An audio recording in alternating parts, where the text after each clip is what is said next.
지난주에는 누가복음 1장 앞에 있는 5절의 말씀을 가지고 복음의 내용에 들어가기에 앞서서 이 5절을 통해 복음에 대해서 복음서의 저자가 어떻게 기록하고 있는가, 복음이 전하고 있는 복음이 무엇인가라는 제목으로 은혜를 나누어 보았습니다. 오늘 우리가 대하는 본문은 이제 누가가 기록한 복음의 내용의 첫 시작입니다. 복음 내용의 첫 시작입니다. 어디서부터 시작하고 있는가?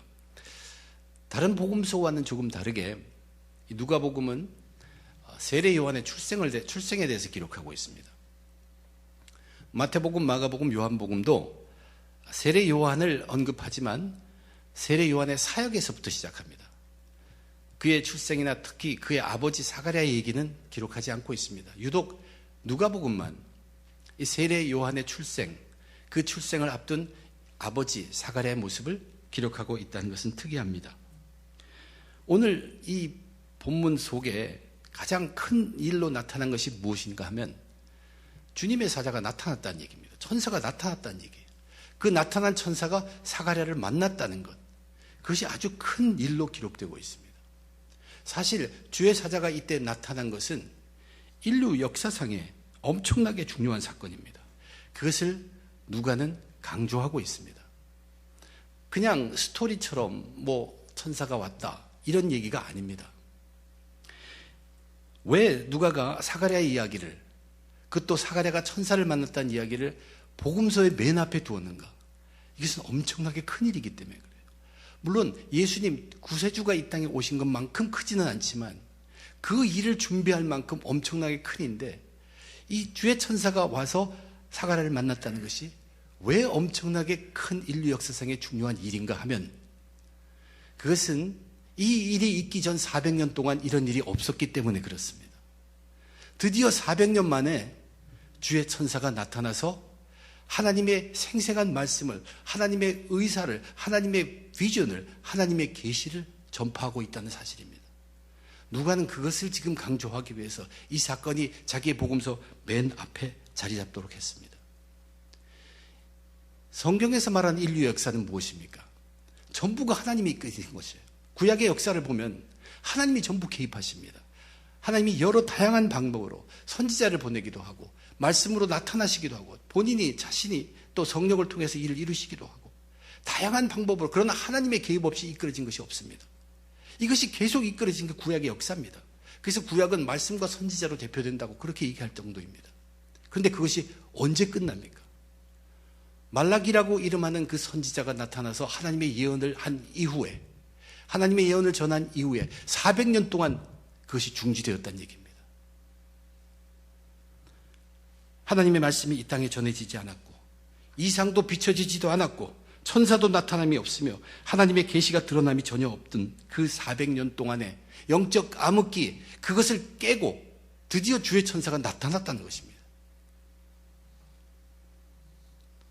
이것이 누가에게는 가브리엘 전한 좋은 소식이라고 소개하고 있습니다.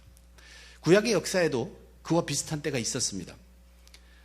하나님께서 사무엘이라는 선지자를 준비할 때, 사무엘이 아기였을 때, 엘리 제사장 밑에서 훈련받고 있을 때, 그때 상황 비슷했습니다. 아이 사무엘이 엘리 앞에서 여호와를 섬길 때에는 여호와의 말씀이 희귀하여 이상이 흔히 보이지 않았더라. 그때도 그랬습니다. 그래서 우리는 잘 압니다. 엘리 제사장의 그 아들들, 그 제사장들이 얼마만큼 부패했다는 것, 얼마만큼 더러웠다는 것 우리는 잘 알고 있습니다. 그런데 그러한 하나님의 말씀이 없었고 이상이 보이지 않는 기간이 400년이 지났습니다. 그 400년이 지났는데 드디어 주의 천사가 나타났다는 얘기입니다. 이것이 얼마나 놀랍지 않은 것이냐, 얼마나 놀라운 일이 아니냐 하는 것을 누가는 이야기하고 있습니다.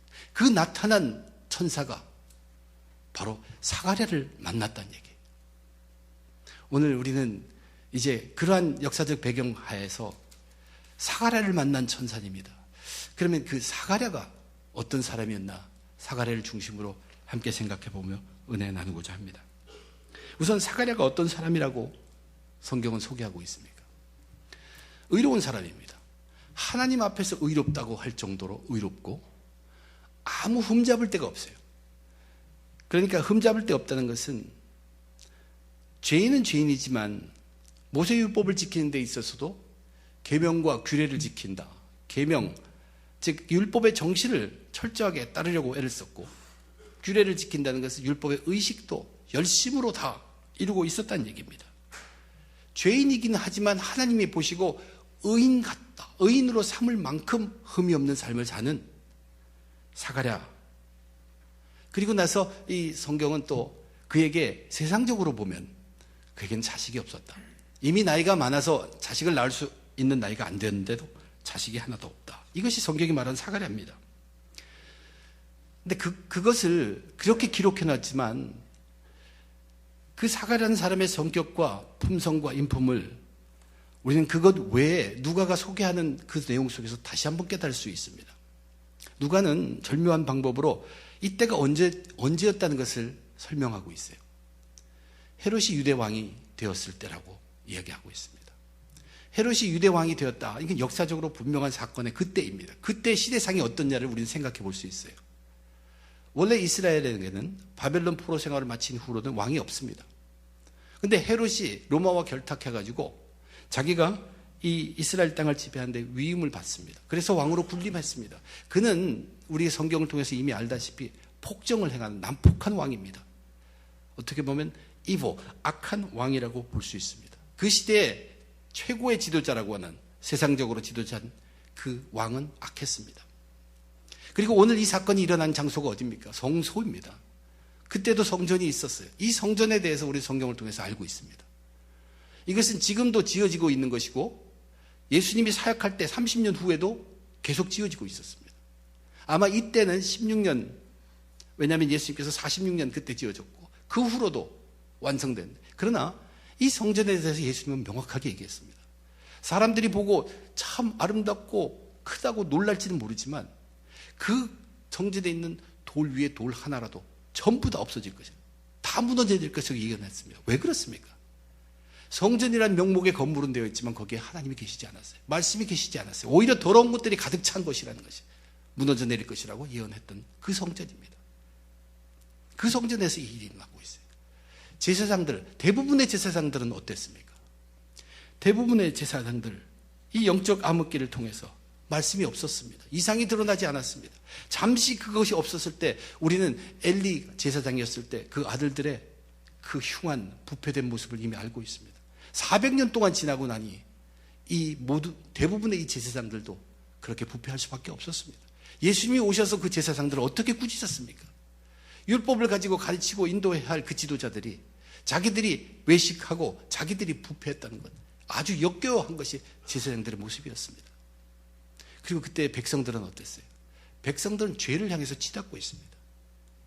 하나님의 말씀이 사라져서 그들이 방자해졌죠. 그것도 그렇게 오래되니 율법이라는 것은 있지만 그것은 관계없이 그들은 계속 죄 속에서 뒹구는 백성들이 되어버렸습니다. 그들은 이렇게 생각해요. 부인이 아이를 갖지 못하면 다른 여인을 취해서라도 아이를 가지면 되지 않느냐. 그것이 더 맞다고 추구하는 그런 사회상의 모습이었습니다. 이러한 상황 가운데 왕은 악하고 성전은 더럽고 제사장들은 부패하였고 백성들은 전부 죄 속에 있는데 그 가운데 사가랴는 사람은 하나님의 보시기에 의인이었고 그 삶에 아무 흠이 없었다. 이것이 저와 여러분 우리들이 지금 사모하고 노력하고 애쓰는 우리 그리스도인들의 깨끗함입니다. 그리스도인들의 깨끗함이라는 것은 상대적인 것이 아닙니다. 상대적인 깨끗함은 세상에도 있습니다. 하나님을 모르는 자들도 내가 너보다 더 도덕적이다, 더 윤리적이다, 맞다, 제거 기재입니다. 우리는 그런 것이 아니에요. 우리의 깨끗함이 무엇인지 다시 한번 살펴보아야 합니다. 구원을 받고 안 받고는 엄청난 차이입니다. 우리가 추구하는 깨끗함이란 오직 하나님만 바라보고 우리가 그 깨끗함을 어떻게 알 수 있습니까? 말씀 외에는 우리에게 깨끗함 지침을 줄 수 있는 곳이 없습니다. 우리가 우리의 능력으로 깨끗함을 이룰 수 있습니까? 그렇지도 못합니다. 말씀과 성령이 함께합니다. 함께할 때 능력이 일어나서 그 능력이 우리를 깨끗하게 변화시켜 주는 것입니다. 이 깨끗함을 향해서 끝까지 전진하는 것이 그리스도인들의 모습입니다. 워치스 중앙교회 모토가 3개 있죠. 그 첫 것이 바로 이 깨끗함입니다. 사가랴에게 400년 만에 천사가 왔는데 그 천사가 사가랴에게 나타납니다. 마치 나타난 것은 우연인 것처럼 기록하고 있어요. 24반열이 있습니다. 제사장 그 반열. 그 중에 각 반열에도 엄청난 제사장들이 있어요. 그래서 성소 안에 들어가서 향을 분향하는, 즉 백성들의 온 기도 제목을 다 듣고서 거기서 대표해서 기도를 드리는 그 직책을 사가랴가 우연히 담당한 것처럼 기록하고 있지만 결코 우연이 아닙니다. 일평생의 제사장으로서 딱 한 번 할 수 있는 그 지회, 그것을 바로 이 적시에 400년이 지난 이후에 하나님께서 계획하시고 주의 천사를 보내는 그때 사가랴가 택함 받아서 거기서 분향을 하였다는 얘기입니다. 왜냐하면 하나님께서 준비한 자, 그런 모습을 갖췄고 그 모습이 나타난 그 사가랴에게 하나님께서는 택하시고 준비시켜 놓았기 때문입니다. 400년 만에 나타난 주의 천사가 바로 그 사가랴의 깨끗함을 준비하시고 그에게 나타나서 말씀을 전한 것입니다. 저와 여러분, 다시 한번 우리 그리스도인들의 깨끗함 깊이 생각해 봐야 합니다. 오늘날의 사회는 그때와는 또 다릅니다. 우리는 천사가 필요한 것이 아니에요. 천사가 와야 하는 세상에 살고 있지 않습니다. 그러나 우리는 이미 예수님이 계십니다. 그리고 우리는 이미 성령님이 계세요. 그리고 우리는 자연을 통해서도 이 하나님의 존재를 느낄 수 있습니다. 영감을 통한 성경을 통해서도 우리는 하나님을 만나게 됩니다. 그러나 이러한 하나님의 계시와 하나님의 이상과 하나님의 비전과 하나님의 꿈과 하나님의 뜻 같은 것은 바로 저와 여러분 우리들이 하나님이 원하시는 그 깨끗함 속에 거할 때 역사함이 훨씬 크다는 사실입니다. 우리는 그 하나님의 역사하심이 크게 해야 합니다. 그래서 우리도 깨끗해야 합니다. 의인의 간구함이 크게 역사한다고 기록했죠. 부패되고 험한 세상이지만 그런 세상 속에서 내가 너보다 낫다 하는 그런 깨끗함이 아니라 오직 하나님만 바라보고 하나님 앞에 우리의 정성을 다해서 깨끗함을 이루어가는 것입니다. 그러려면 우리는 하나님이 주신 말씀과 성령의 삶을 꾸준히 살아가야 합니다. 하나님의 말씀만이 우리로 하여금 깨끗함을 알게 할 수 있고 또한 그 말씀과 함께한 성령이 함께할 때 그 능력만이 우리를 그렇게 깨끗하게 변화시켜 갈 수 있는 그 능력이 거기에 있기 때문에 그렇습니다. 우선 사가랴의 말씀 속에서 그는 의인이었습니다. 그의 깨끗함을 우리는 다시 한번 살펴보아야 할 것입니다. 다져보아야 할 것입니다. 두 번째로 살펴볼 것은 가브리엘이 와서 너의 간구함이 들린지라라고 얘기했습니다. 과연 이 사가랴가 어떠한 간구함을 가졌길래 내 간구함이 들렸다고 얘기하는 것일까? 그것을 한번 생각해 보려고 합니다. 우선 오늘 본문의 중반에 있는 그 가브리엘이라는 천사가 전한 메시지 속은 잘 읽어보면 하나하나 전부가 온통 기쁨으로 가득 차 있습니다. 개인적인 기쁨, 이스라엘의 기쁨, 전 세계의 기쁨, 온 그 세상의 기쁨, 그것이 조목조목 기록되어 있는 것이 오늘 읽은 본문의 가운데 부분이에요. 나이 많은 부부에게 아들이 태어날 것이라는 소식을 전합니다. 이것도 기쁜 소식이죠. 그리고 그 아들의 탄생은 사가랴 부부뿐만 아니라 많은 사람들이 기뻐할 것이다 하고 이스라엘의 기쁨을 이야기합니다. 이스라엘을 구속할 것이다 하는. 그리고 하나 놀라운 것은 누가는 구약의 역사의 마지막이라고 볼 수 있는 말라기 4장 6절 말라기 그 마지막 챕터의 마지막 verse 6절 그것을 그대로 자기 복음서의 앞부분에 그대로 인용하고 있습니다. 이것은 역사가 계속 이어지고 있다는 거예요. 하나님의 역사가 끊긴 것 같지만 그 천년을 하루처럼 생각하는 그 하나님께 이 역사가 이어지고 있음을 우리에게 분명히 보고하고 있습니다. 하나님이 이끄신다는 것이, 하나님이 승리하신다는 것이, 하나님은 주무시는 분이 아닙니다. 그것을 놀랍게도 이 말라기에 있는 말씀을 그대로 인용하면서 이것은 인류 역사를 이끄는 온 인류의 기쁨이라고 말씀하고 있습니다. 그 말씀 속엔 조목조목이 개인적인 기쁨, 그자가 성령이 충만하고 주의 앞에 준비시킬 자이고 이건 개인적인 기쁨입니다. 그리고 부부의 그 기쁨, 그 가정의 기쁨도 얘기하고 있습니다. 이스라엘을 구원할 그 기쁨도 얘기하고 있고 말라기 선지자의 예언대로 이제 인류의 역사가 이어지는 그 놀라운 기쁨을 그것을 성취하는 그 사람으로 이 사가랴의 아들 그 예언을 성취하는 것으로 예언하고 있다는 얘기입니다. 그런데 실제적으로 오늘 본문 속에서 사가랴가 갖고 있던 그 너의 간구함이 들렸는지라 그 간구, 기도 제목이 무엇인가, 기도의 내용이 무엇인가는 전혀 기록하지 않고 있습니다. 그런데 이런 기록이 있죠. 천사가 13절입니다. 천사가 그에게 이르시되 사가랴야 무서워하지 말라. 너의 간구함이 들린지라. 그리고 그 다음에 이어서 이렇게 얘기합니다. 내 아내 엘리사벳이 네게 아들을 낳아주리니 그 이름을 요한이라 하라. 물론 사가랴는 오래전에 다른 사람들은 다 자식이 있는데 자기들은 자식이 없음을 아마 안타까워했고 하나님께 기도하고 그런 적은 있었을 것입니다.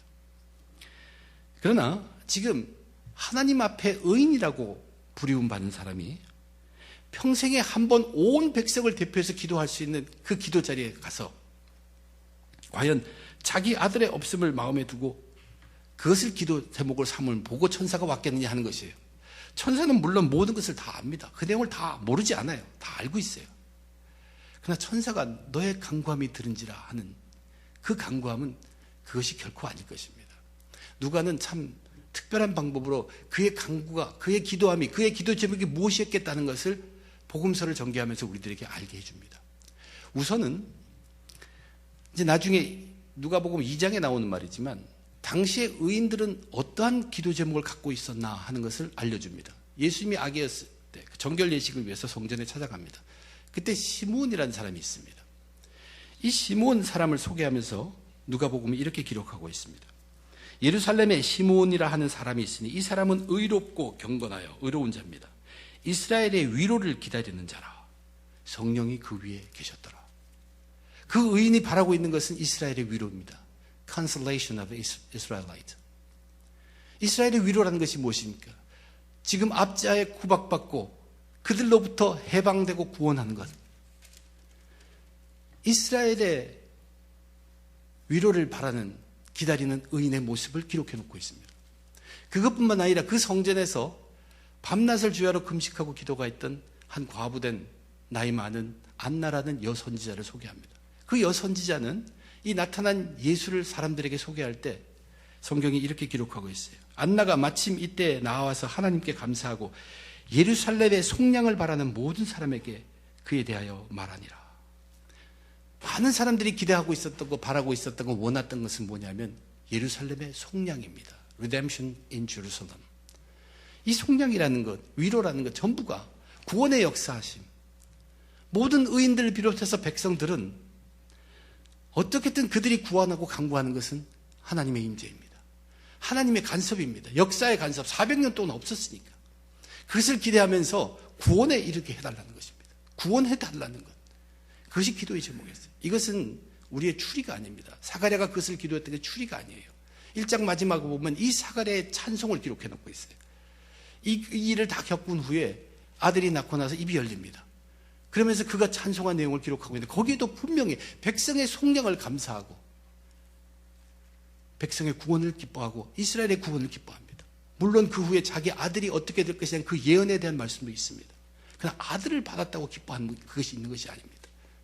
사가랴의 진심 어린 백성을 대표한 일생일패 한 번 있을 그 기회에 기도드린 그 기도의 제목은 간절한 하나님의 임재입니다. 그리고 하나님이 이루시는 구원입니다. 이스라엘의 속량과 이스라엘의 구속, 구원을 그는 간절하게 기도했던 것입니다. 그러면 왜 천사는 무서워하는 사가랴에게 너의 간구함이 들린지라 하고 나서 바로 이어서 엘리사벳을 통해 태어날 사가랴의 아들을 이야기했을까? 그것은 왜냐하면 그렇게 해서 태어날 세례 요한이 바로 이스라엘의 회복과 구원을 위해서 중요한 일을 감당할 아이이기 때문에, 그 아이가 필요하기 때문에, 하나님의 구원의 역사, 회복의 역사에 그가 반드시 필요하기 때문에, 그가 태어나야 하기 때문에, 그래서 그것을 이야기한 것입니다. 그래서 너희 부분뿐만 아니라 많은 사람들이, 즉 이스라엘의 모든 백성들이 이 아이의 탄생을 기뻐하리라고 말하고 있죠. 그 아이가 오셔서 오실 주님 앞에 많은 백성들을 준비하여 그 주님께로 돌아오게 하는, 준비하는 자가 될 것이라는 예언입니다.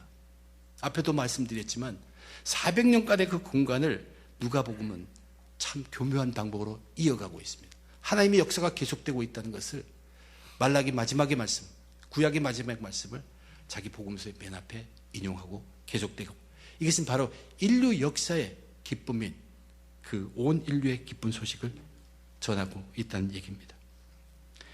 사가랴를 잠시 생각해 보면 그가 가브리엘을 만나고 처음에는 무서워서 떨 수밖에 없습니다.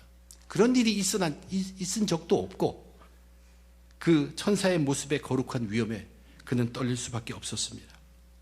그가 들려주는 예언의 말을 듣고 한편으로는 기쁘도 하고 놀랄 수밖에 없습니다. 분명히 나라를 위해서 기쁜 일입니다. 그의 약속은 분명히 기쁩니다. 그런데 그 속에 자기에 관한 것이 관계되어 있다는 얘기예요. 아기를 낳는다는 것. 자기 생각에는 그것은 가능치 않습니다. 그래서 거기에 대해서 자기는 어떤 의심을 가졌습니다. 이것이 과연 의인 사가랴의 불신학이라고 볼 수 있을까? 예. 아마 아브라함의 아내 사레도 자기가 늙음하게 아이를 낳을 것이라는 얘기를 듣고 피식 웃었죠. 바로 그 불신학입니다. 불신학이라고 볼 수 있어요. 그러나 가브리엘 천사가 그가 불신앙을 보였기 때문에 그 대가로 그를 벙어리를 만들게 하는 이 벙어리가 징계냐? 그렇게 볼 수 없습니다. 오히려 다시 생각해보면 여러분이 사가랴가 입장에 되어 보면 이 벙어리가 됐다는 것은 자기에게 뚜렷하게 나타난 하나님의 표적입니다. 표징이에요. 다 이렇게 이루어질 것이라고 하면서 내가 안 믿었기 때문에 너 이제 벙어리가 될 거야. 그때까지. 이때 이것이 이루어질 때까지 벙어리가 될 거야. 해서 벙어리가 됐어요. 그러면 자기 속에 하나님의 표적이 있는 것이 반드시 이루어진다는 확신이 생겼잖아요. 이 벙어리가 된 것은 징계가 아닙니다. 사가랴의 믿음을 도와주는 것입니다. 천사가 나타나 그러한 사가랴에게 믿음을 더해주고 함께 해주는 것입니다. 사가랴는 벙어리가 되고 나서 천사의 그 모든 예언이 반드시 이루어진다는 확신 속에 거하게 되어 있다는 거예요. 엄청난 은혜. 그리고 앞으로 이루어질 그 일들에 대한 기대감으로 가슴이 벅차고 큰 기쁨 속에 빠져 있는 사가랴를 우리는 상상해 볼 수 있습니다.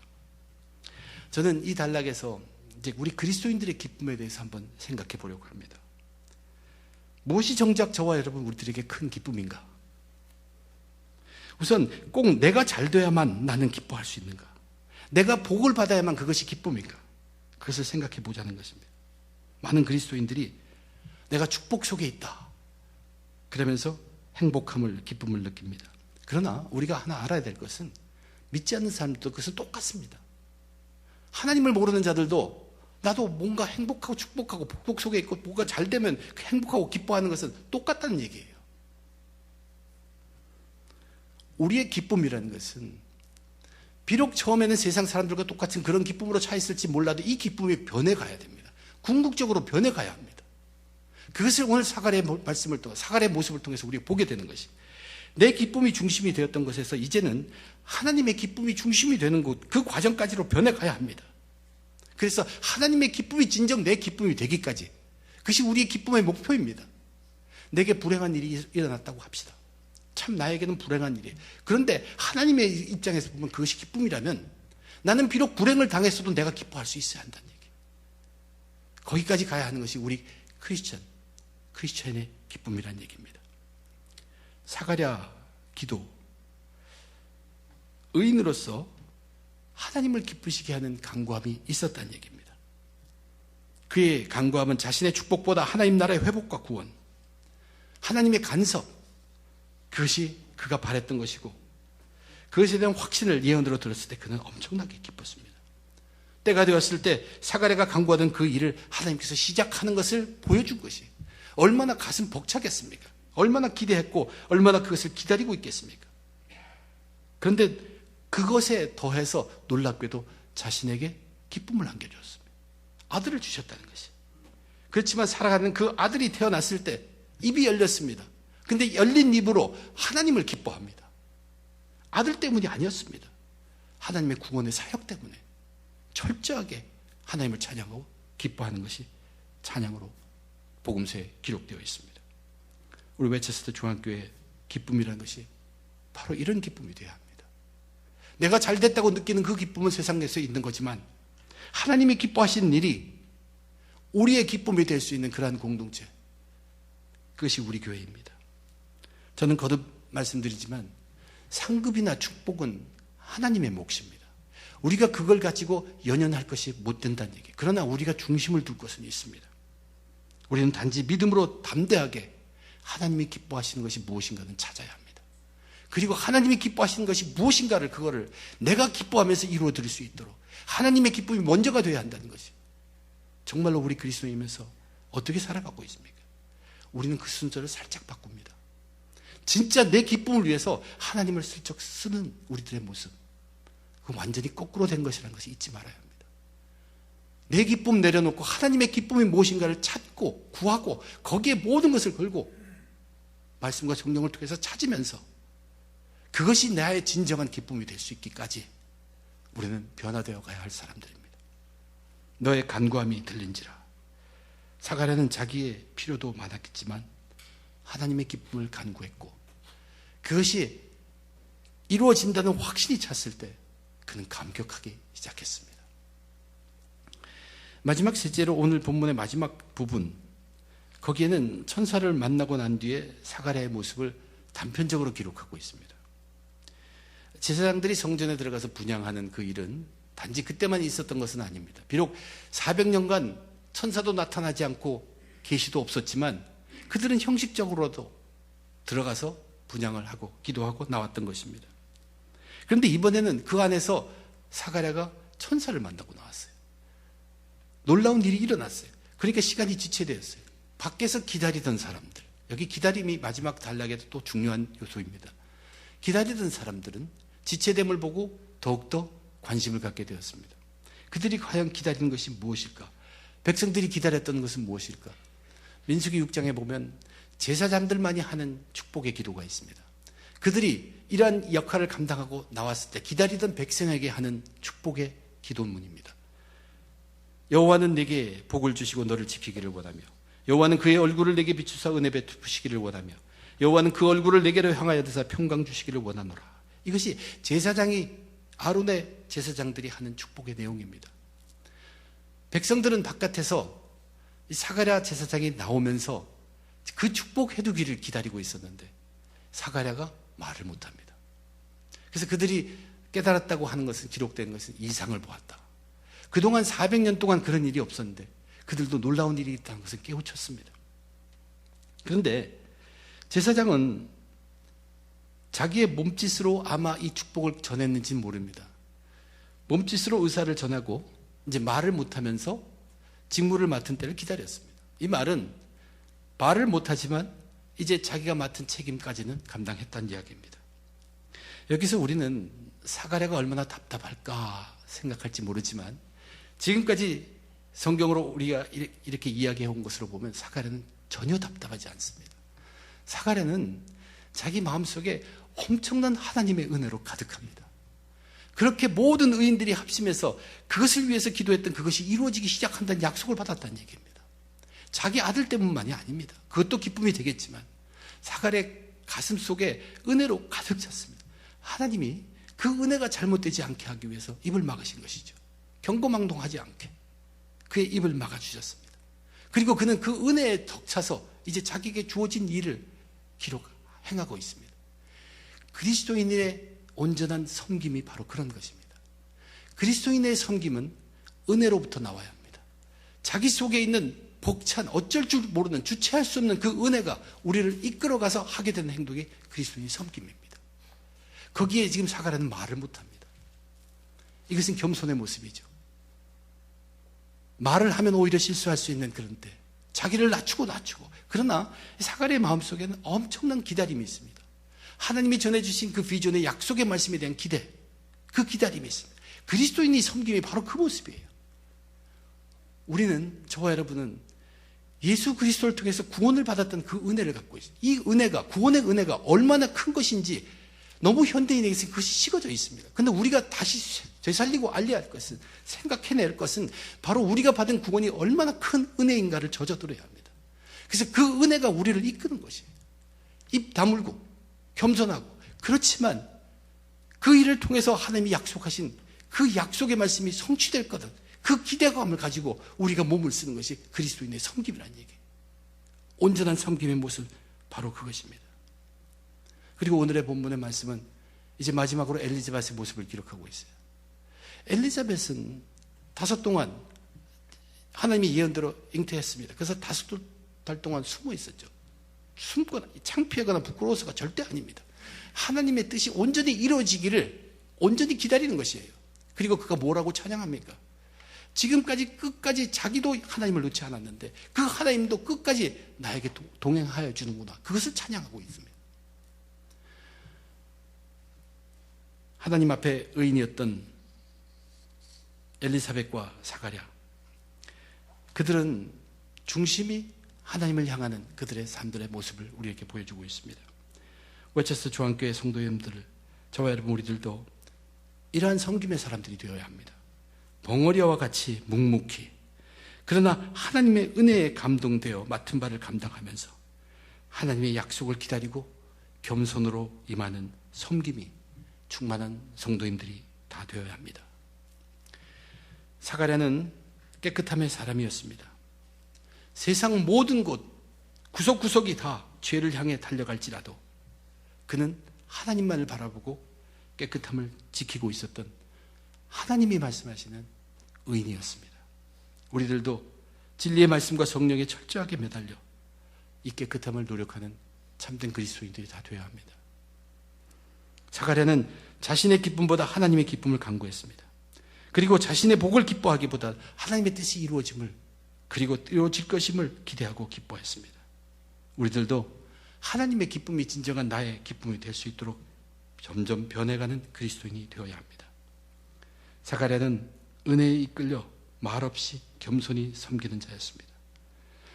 우리는 오늘날 다시 한번 구원의 은혜를 회복해야 합니다.